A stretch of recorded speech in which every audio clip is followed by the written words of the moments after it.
मैं डॉक्टर कुलदीप मिश्रा, मेरे साथ हैं डॉक्टर संजीत साहू। आज का हमारा विषय है बवंडर यानी फिस्टुला में क्षारसूत्र लाइगेशन के बाद उसकी साफ सफाई, उसकी पोस्ट ऑप केयर कैसे किया जाए। हेलो फ्रेंड्स, मैं डॉक्टर संजीत। जैसा कि सर ने बताया कि फिस्टुला के ट्रैक में जब क्षारसूत्र लाइगेट कर दिया जाता है तो उसका केयर कैसे किया जाए, उसकी साफ सफाई कैसे करें ताकि फिस्टुला को बहुत ही आसानी से और बहुत ही कम दर्द में हम जल्दी से जल्दी उसको ठीक कर लें। इसको हम दो तरीके से समझेंगे, एक तो पिक्चर के थ्रू, दूसरा एक हमारे पास मॉडल है उसके थ्रू। डियर फ्रेंड्स, जो फिस्टुला का ट्रैक होता है उसके ट्रैक में अनहेल्दी ग्रेनुलेशन टिश्यूज होते हैं।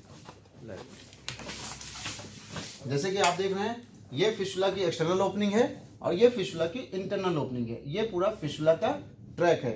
डियर फ्रेंड, जो फिस्टुला का ट्रैक होता है उसके इनर लाइनिंग में अनहेल्दी ग्रेनुलेशन टिश्यूज जो होते हैं वो चिपके पड़े होते हैं। बहुत सारे अनहेल्दी ग्रेनुलेशन टिश्यूज होते हैं, उसमें जो होती हैं बहुत सारे डेड सेल्स होते हैं, पस का कलेक्शन होता है और यहाँ पे जो बैक्टीरिया होते हैं वो ग्रो कर रहे होते हैं। और मल द्वार से, चूंकि एक इसकी इंटरनल ओपनिंग मल द्वार में है, तो जब हम मल त्याग के लिए जाते हैं तो इसके अंदर से यहाँ पे बहुत सारा मल का पार्ट जो होता है वो एंट्री करता रहता है, जिसकी वजह से एक्सटर्नल ओपनिंग के थ्रू या इंटरनल ओपनिंग से पस या लिक्विड जैसा कुछ सीक्रेट होता रहता है। डियर फ्रेंड्स, जो फिस्टुला का ट्रैक है वहाँ पे डेड सेल्स हैं, वहाँ डेब्रीज हैं, उसके अंदर पस होता है, बैक्टीरिया ग्रो कर रहे होते हैं जैसे E coli, staphylococcus, streptococcus, bacteroides, bacillus, proteus. और जो इसके अंदर बैक्टीरिया होते हैं वो ज़्यादातर ग्राम जैसे स्ट्रेप्टोकोकस और स्टेफ्लोकोकस तो ग्राम पॉजिटिव होते हैं, लेकिन जो बैक्टीरियाड्स होते हैं, बैसिलस प्रोटियस होता है, ई कोलाई, वो ग्राम निगेटिव होते हैं। और सबसे इंपॉर्टेंट बात है कि एनोरेबिक होते हैं, यानी ऑक्सीजन के एब्सेंस में भी ये ग्रो कर सकते हैं।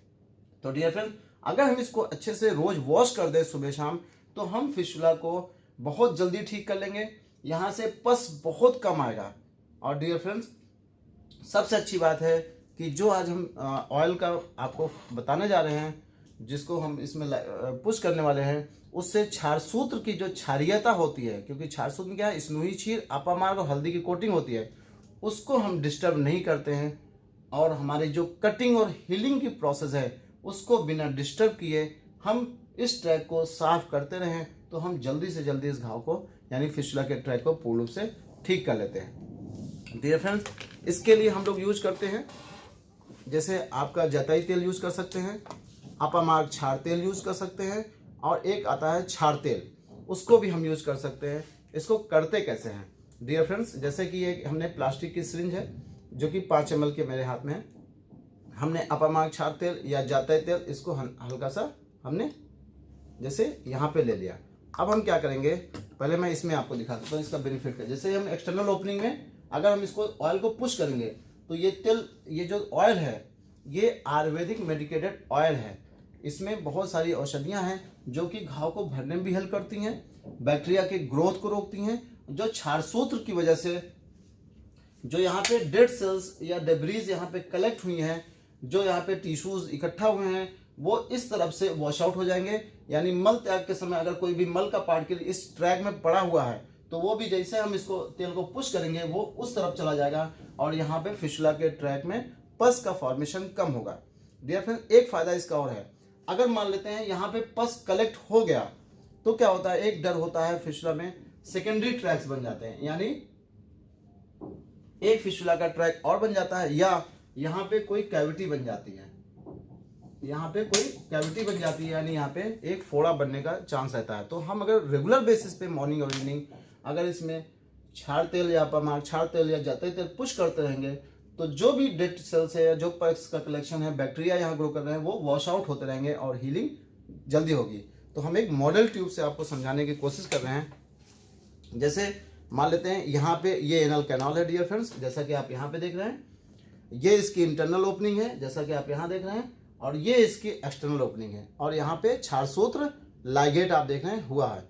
तो हम क्या करते हैं, 3 ml या जैसा फिस्टुला का ट्रैक होता है, बड़ा ट्रैक है तो ज़्यादा ऑयल ले लीजिए, अगर छोटा ट्रैक है 1 सेंटीमीटर 2 सेंटीमीटर का है तो इसकी फिस्टुला की एक्सटर्नल ओपनिंग में यहाँ पे देखिए हमने इसका नॉब इसमें डाल दिया।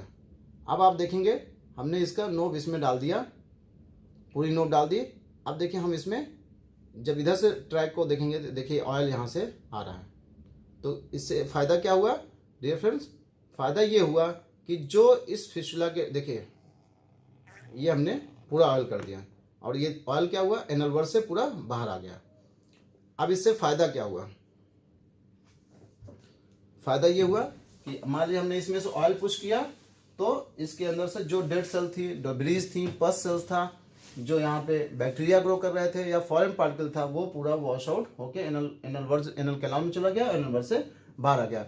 इससे फ़ायदा यही होता है कि घाव जो फिस्टुला का ट्रैक है वो जल्दी हील करता है, वहाँ पे सेकेंडरी ट्रैक नहीं बनते हैं, पस बहुत कम बनता है, पेन नहीं होता है। जैसा कि अक्सर लोग कंप्लेन करते हैं कि छाछूत लाइगेट करने के बाद ज़्यादा पेन होता है, तो डियर फ्रेंड्स अगर हम इसको रोज़ साफ करते रहते हैं सुबह शाम तो पेन बहुत कम होता है। ये इसकी सबसे खास बात है। बाकी डियर फ्रेंड्स फिस्टुला में आप जानते हैं कि छाछसूत्र इस दुनिया की सबसे बेस्ट थेरेपी होती है, चाहे वो हाई एनल फिस्टुला हो चाहे वो लो एनल फिस्टुला हो, दोनों प्रकार के फिस्टुला को ठीक करने के लिए छाछसूत्र सबसे बेस्ट थेरेपी होती है।